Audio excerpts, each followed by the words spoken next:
Hello again, fight fans. I'm Michael Montero for Boxing Monthly. You're watching the Neutral Corner for the week of April 1st.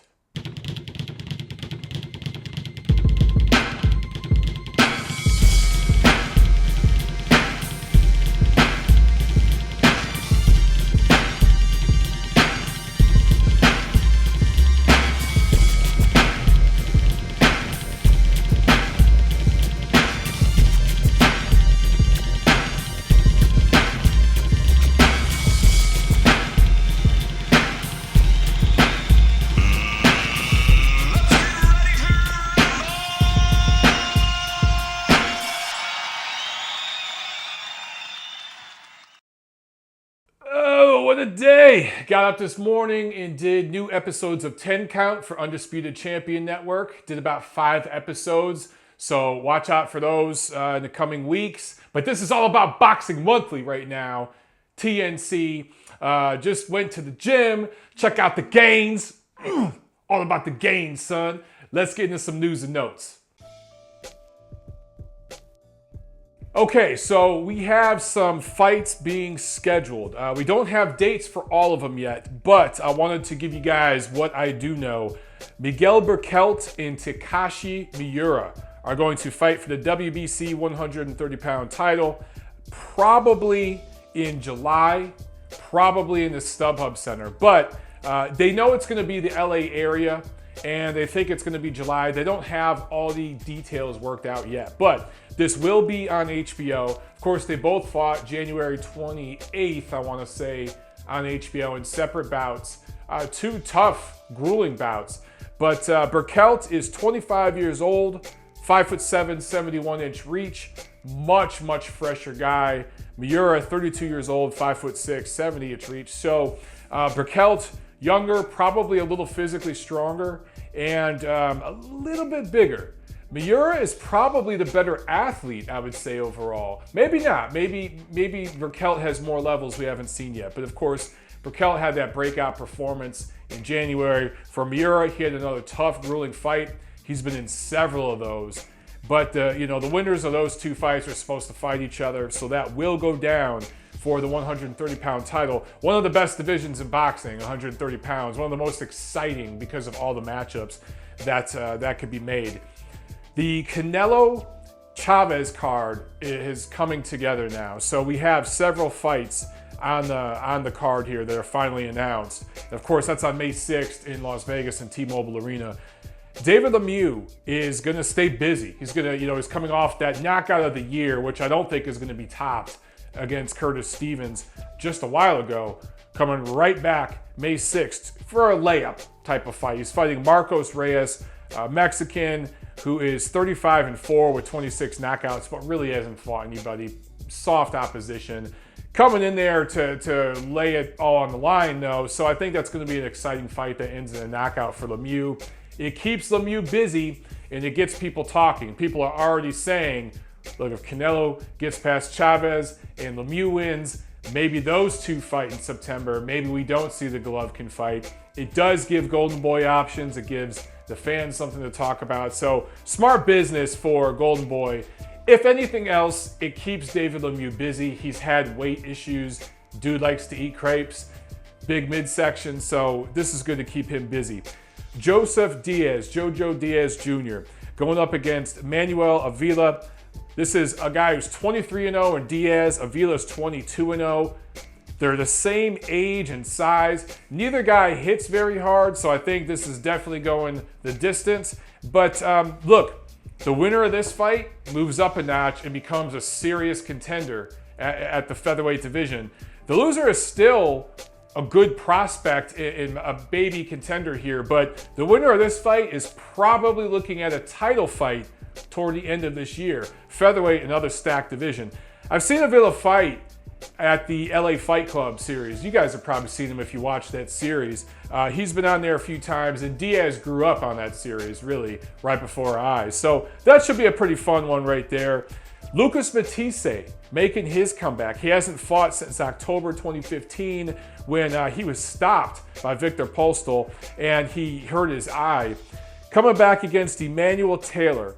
A fighter who has lost unanimous decisions to Antonio Orozco, Adrian Broner, Chris Algieri, but he's never been stopped.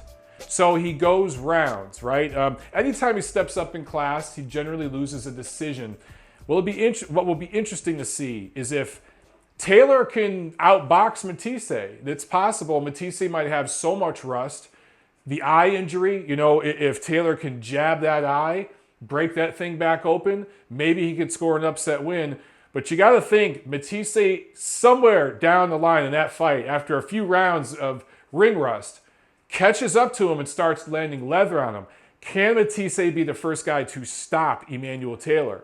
So that is the Canelo-Chavez undercard. None of it's great, but it's not bad either. It's a good, solid undercard. All things considered, I think that's going to be a fun, entertaining card with a couple of knockouts on it. I think the co-main and the main are going to end in stoppages. Let's see, the Joshua-Klitschko fight on April 29th. And our new issue of Boxing Monthly, I don't have it yet because it's traveling across the pond. It takes a little longer to get to me, but preview, you'll see both guys on the cover. You've seen it. I tweeted out the cover. We tweeted it out a few days ago. Big previews for that fight in the next issue of Boxing Monthly. But there's been a lot of talk which network here in America is going to get it, right? Because Klitschko's been fighting on HBO for a while, and Joshua recently signed a deal to fight on Showtime.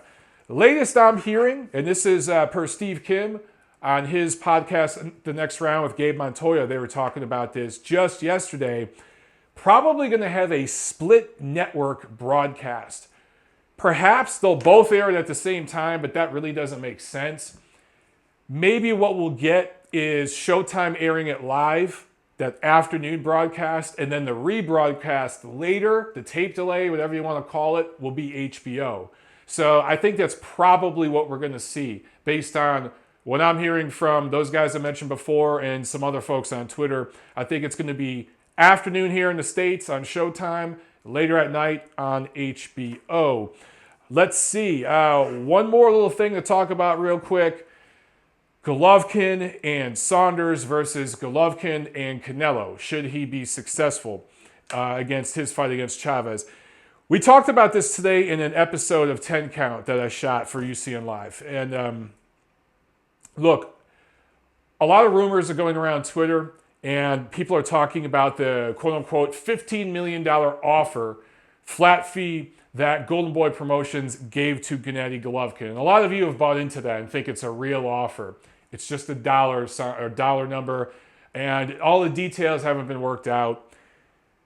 The Golovkin-Saunders fight, sources are saying, legitimate, good sources, people directly connected to the fight, I'll just say that much, are saying this is going to be an 8-figure payday for Golovkin. $10 million put up mostly by the Kazakhstan government.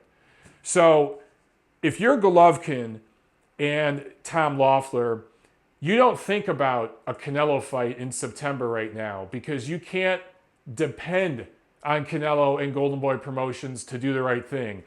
Look, Canelo has a tough fight for him coming up in May against Chavez. If Chavez is on weight and he looks like he looks like he's motivated, that's going to be a very tough fight. He's already injured his hand, right? His 2017 got off to a late start due to recovering from an injury. He was supposed to fight in late 2016. Remember, he had that date. I don't know if it was October, November, somewhere in there. Canelo was supposed to fight again. He got hurt in that last fight he had against Smith.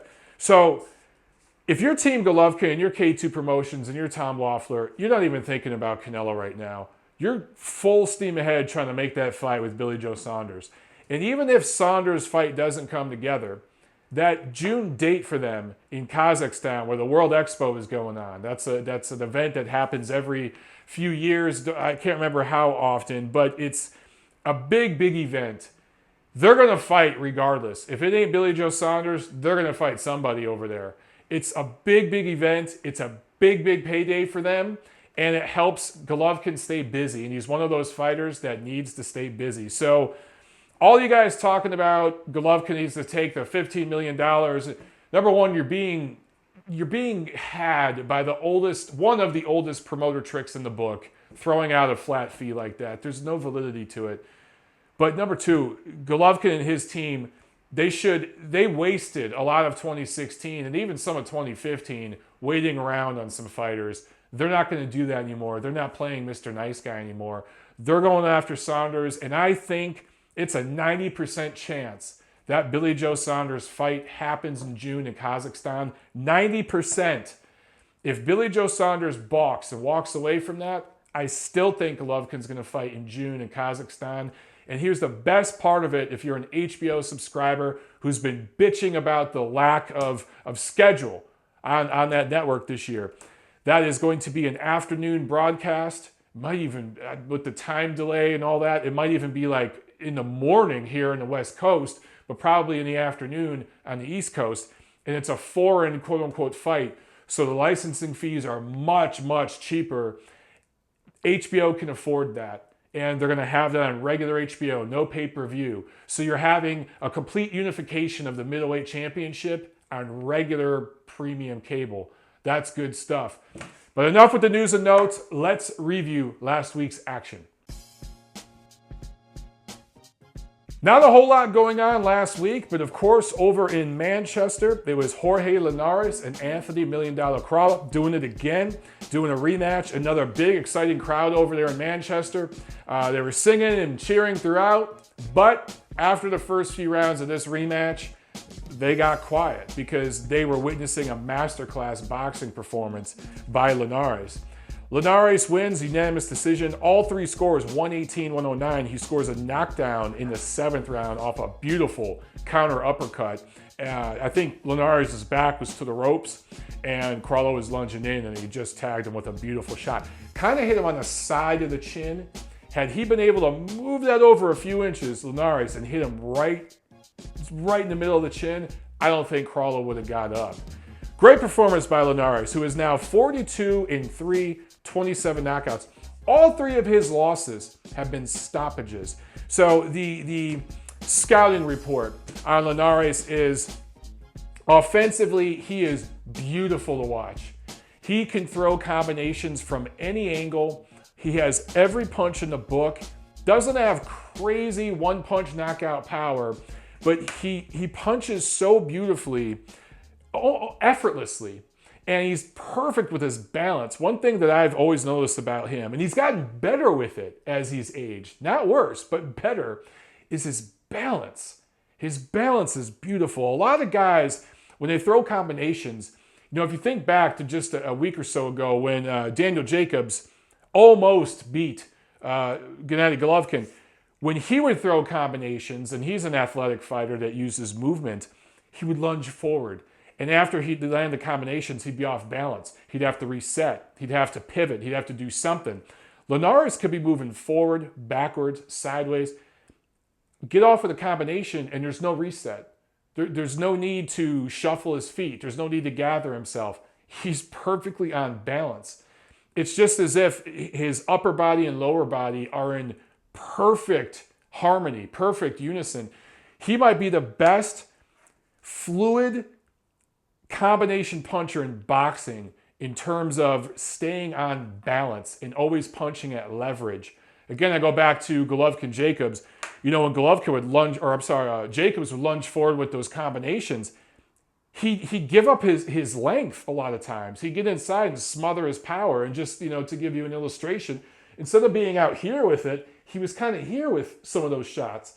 So late in the fight, when he was hitting Golovkin, it was more here instead of here. Everything Linares throws is at perfect distance. It's perfect leverage. He's just a beautiful offensive fighter to watch. He's not a seek and destroy guy. He's not going to get everybody out of there. I think at this point in his career, it's going to be a lot of decision wins for him when he fights top guys. But man, he's fun to watch. If you love just pure offensive beauty in boxing. But also, he's vulnerable and he's a front runner. What I saw in this fight is the first 6-7 rounds, he looked great, looked very comfortable. But down the stretch, there were times where he was huffing and puffing and slowing down with his offense. And Crolla was coming on a little bit, just couldn't do much. I think Linares just put it all together and had softened him up so much. There was a cut on Crolla's eye. I don't know if it was from a headbutt or from a punch. It really didn't matter at that point. Crolla was pretty much done. And his corner tried to stop it, I think, going into the 12th. And to Crolla's credit, he said, no, I'm finishing this damn fight. He had to know he had no chance to win, but he wanted to do that for his fans who came out and supported him. Awesome. Just the mentality of a fighter. And that's why so many UK fans support their fighters like no other, because their fighters go out on their shield. True blue-collar guys, man, that are willing to just put it all on the line. You got to respect Anthony Crolla for coming out in that 12th round, knowing there was nothing he could do to win the damn fight. And props to his corner for letting it happen, for listening to their fighter and letting him go out there and finish the fight on his feet. He deserved that. I didn't think he was in any big trouble. But back to Linares. He is now a 3-division titleist.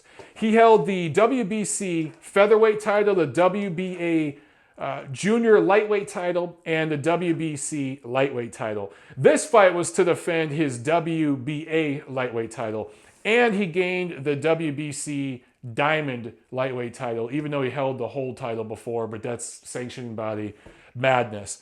He's also the Ring Magazine champion, considered the lineal champion, because there was a number 1 versus number 2 fight where he gathered that championship. Here's the thing, though. As far as 3-division champions, I don't think, I think he's only been champion in 1 division, and his championship at lightweight, to me, isn't undisputed. He's the linear champ, fine, but Mikey Garcia looms in that division as the best. And I think you still got Vasily Lomachenko 5 pounds south, who I think would beat Linares too.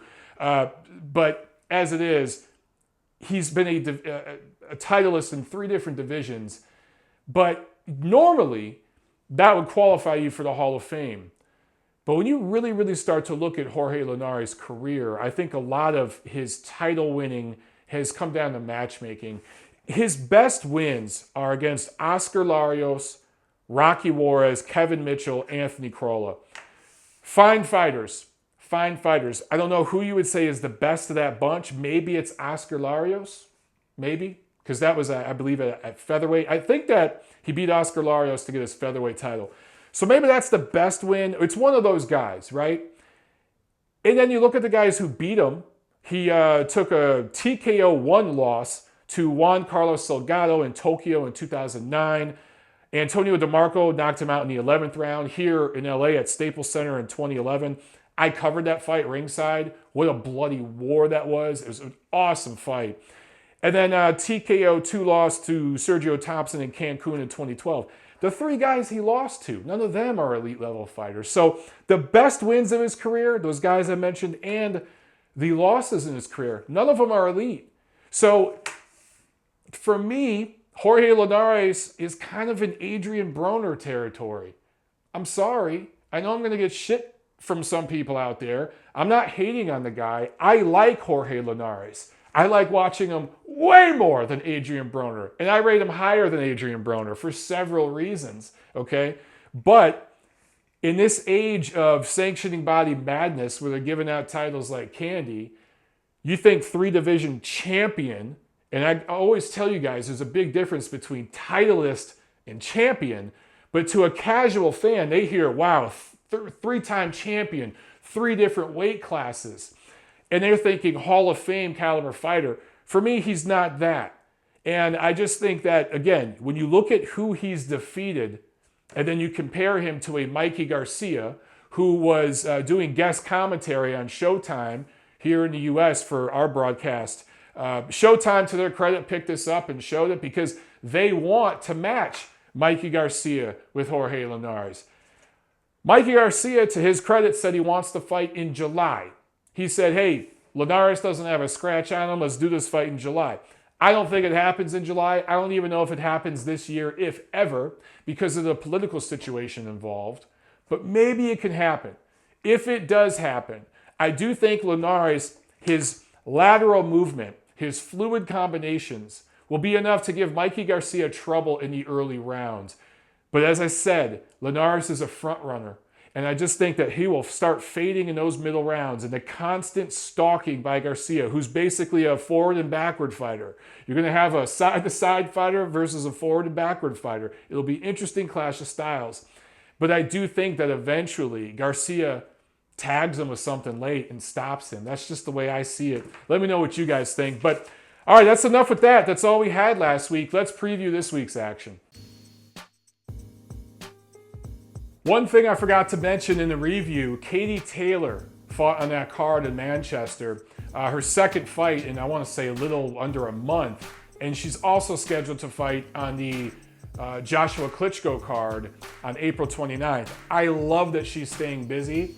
I think that's what female fighters have to do. I think that's what young prospects coming out of the amateurs, coming out of the Olympics have to do in general. But especially for female fighters to build up a fan base, they got to stay in the public eye. I wish Clarissa Shields, the people handling her career, would look at what Katie Taylor's doing and mimic that. But on to this week. Tonight, as I'm shooting this, it's Tuesday. There's a card starting just in a few minutes. PBC on Fox Sports 1.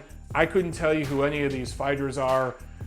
Look, PBC has had an outstanding schedule so far this year. Not every card is going to be a home run. This is one of those, stay busy kind of cards where they get some of their guys in the ring. And it's a Fox Sports 1 card. Can't complain about the quality of it. Maybe some of these matchups will be fun. We'll talk more about that next week, I guess. Saturday, over in Germany, Marco Huck fighting the undefeated Mairis Briedis from Latvia. I'm probably butchering that name. I've never met someone from Latvia. I don't know how that language works, so correct me, Latvian viewers. Marco Huck, 32 years old, 326 pro rounds. Briedis, also 32 years old, only 79 pro rounds. He's 21-0 with 18 knockouts, but he has fought absolutely nobody. Heading over to Germany, Huck's backyard, making a quantum leap in opposition. Look, Huck, he had that tough 11th round knockout loss to Krzysztof Glowacki back in 2015. He was ahead at that time in the fight. Had he just boxed the last 2 rounds, he would have won a decision. At that time, that was probably the best PBC fight in their history up at that time. Since then, he hasn't done a whole lot, but he's been in some tough wars, right? I just wonder if age is catching up to him. Again, these guys are the same age, but one guy's a lot older in boxing years. But Briedis is making such a leap in opposition, going over to Germany to fight a German-based fighter who's won some close decisions there in the past. This is for a vacant title, the vacant WBC cruiserweight title that Tony Bellew vacated when he moved up to fight David Haye. Look, all things being considered, maybe Huck will get old overnight. I don't know. One thing about Huck, he always stays in shape. He always comes in around the same weight. I know he briefly moved up to fight Povetkin or whatever, but other than that, he's always stayed around the same weight, and he just seems to be a real solid professional. I think that he wins a decision in this fight and grabs a WBC, grabs a cruiserweight title once again. And that's a big deal for him. Would love to see him fighting Alexander Usyk, something like that. Of course, Usyk would probably have to go to Germany to take that fight, but unified titles at cruiserweight. And I think HBO would be interested in that fight. Now, here in America at the Cosmo in Las Vegas, Golden Boy Boxing, they had their first card with Jason Quigley last week, where Jason Quigley squeaked out a tough victory against Glenn Tapia. They're having their second card this Saturday. Antonio Orozco, San Diego-based fighter, 140-pounder, undefeated, going up against a St. Louis-based prospect, Keandre Gibson, also undefeated. So Orozco is 25-0, 16 knockouts. Gibson 16-0-1 with 7 knockouts. San Diego and St. Louis kind of meeting almost in the middle in Las Vegas. For Orozco, who was really considered a blue chip prospect for a while, right? At the end of 2015, he fought Humberto Soto, good, rugged, tough veteran. Looked good in that fight, I thought. Didn't set the world on fire, but he outworked a veteran and grew up a little bit on the job in that fight. Kind of had a disappointing 2016, kind of flatlined. Had a couple of uninspiring performances against lesser opposition than Soto. And then late in the year, had a fight scheduled and had a dehydration problems. Collapsed, was hospitalized, trying to make weight. So can he make weight for this damn fight? Now, his team says they can. They said that the preparation wasn't right before. Orozco's team, they've brought on a strength and conditioning coach, a nutritionist. So he should make weight more comfortably this time. We'll see. But, I mean, he was at the point where he had to be hospitalized late last year. So I think that'll be interesting to see. But he's going up against Gibson, a guy who doesn't punch very hard, has fought in a weak commission out there in St. Louis mostly. So I like Orozco big in this fight. Maybe some ring rust early on. Maybe gets, outboxed a little bit in a couple early rounds. I like him to chop Gibson down and stop him late. Also on this card, Marcito Gesta, a Filipino native who also lives in San Diego now, going up against Mexican Gilberto Gonzalez. For those of you who don't know Gesta, 29-1-2, 16 knockouts. Gonzalez is 26-3 with 22 knockouts. Gesta is one of those guys who looks the part, was once considered a blue chip prospect as well, but his career is really flatlined. After that first loss he took, I want to say it was 2 or 3 years ago, just kind of flatlined. But he's matched in there with a guy who's going to give him rounds, but also is there to be hit. I think this will be a fun, exciting fight. I like Gesta by decision in this one. Possible late stoppage, probably decision. Also, you have 3 Los Angeles-based Golden Boy prospects on this card. Yoel Gonzalez is a 15-0 featherweight. Emilio Sanchez is a 13-0 junior featherweight. And Edgar Valerio is an undefeated 9-0, also a featherweight. And I like Edgar Valerio a lot. Fun style. So this card starts on ESPN Deportes at 9 p.m. Eastern, 6 p.m. Pacific. And then they'll also be showing it on ESPN2 with a slight delay, 11 p.m. Eastern, 8 p.m. Pacific. Should be a fun card. That's 2 solid cards featuring young up-and-coming fighters that Golden Boy Boxing has had on ESPN. They're off to a good start with that series. They're supposed to have over a dozen more of those cards this year, and I think over 24 next year. So they're in for the long haul with ESPN. Should be a lot of fun to see what they can do with that series. That's it for this week, guys. Not a whole lot going on, but we've got some stuff coming up in April. Can you believe that the first quarter of the year is already done now? We're already here in April. It's craziness. Let me know what you guys think. Comment below, like, share, subscribe. Get the word out about the damn channel. Get the word out about my gains. I'll see you at the fights.